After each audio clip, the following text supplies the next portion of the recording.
BYU at Arkansas.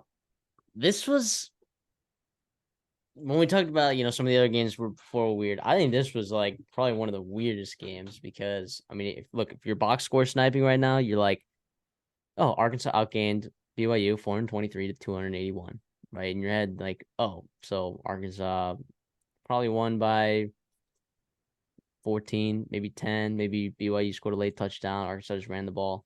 Uh, well, that is not what happened. Some key turnovers and some explosive plays for BYU put them in this ball game late, and they were able to capitalize and find a way to win on the road. Very impressive win from BYU to just be able to go into Fayetteville like that and come out with the win as 10-point underdogs. So I'm not going to say Keaton Slovis was an incredible quarterback. I mean, he was fine. He just didn't lose the football game, right? And we had said on our preview, right? The reason why I took Arkansas to win, BYU to cover, so I was right about BYU covering. But the reason why I took Arkansas to win was because, look, if you're gonna give me two teams that are struggling to run the ball right now, and two teams that still have question marks on defense and offensive line, I'm gonna take the better quarterback.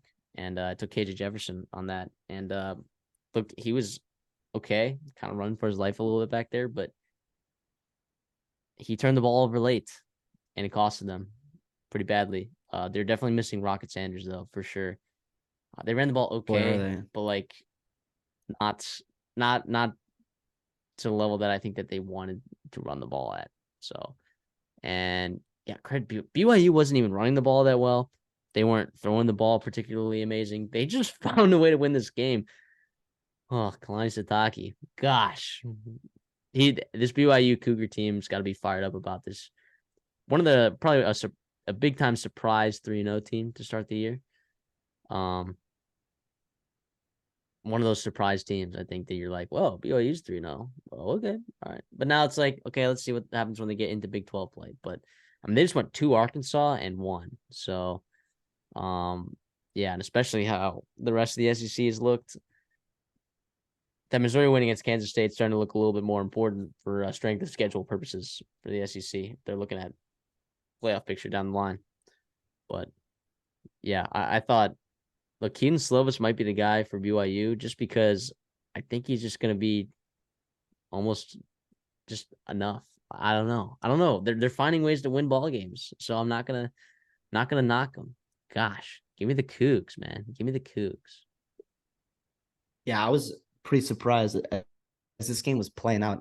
Arkansas kind of jumped on it, right? They had the quick touchdown with AJ Green, 55 yards. And other than that, like you said, the rushing game wasn't all that special. And what a rushing game does for you is it lets you be consistent, right? Like with a quarterback like KJ Jefferson, who is not by any terms an elite throw of the football. Playmaker, yes, elite, absolutely. But a throw of the football, he's not down and down consistent in terms of moving the ball throughout the game. And that's when it leads to turnovers, especially when you're offensive tackles. I thought kind of got bullied. Wouldn't say bullied, but in terms of like KJ Jefferson did not have it easy, especially when they were trying to throw the football, they could not. Yeah, In the fourth quarter.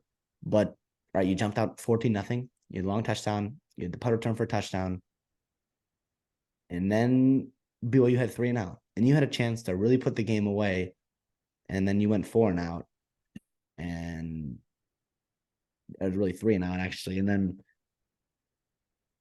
BYU had the big touchdown. And then you let them back in the game. And then even in the second half, you were up 10 points. You were driving. You were at midfield. It was 4th-and-1, and you didn't get it with KJ Jefferson.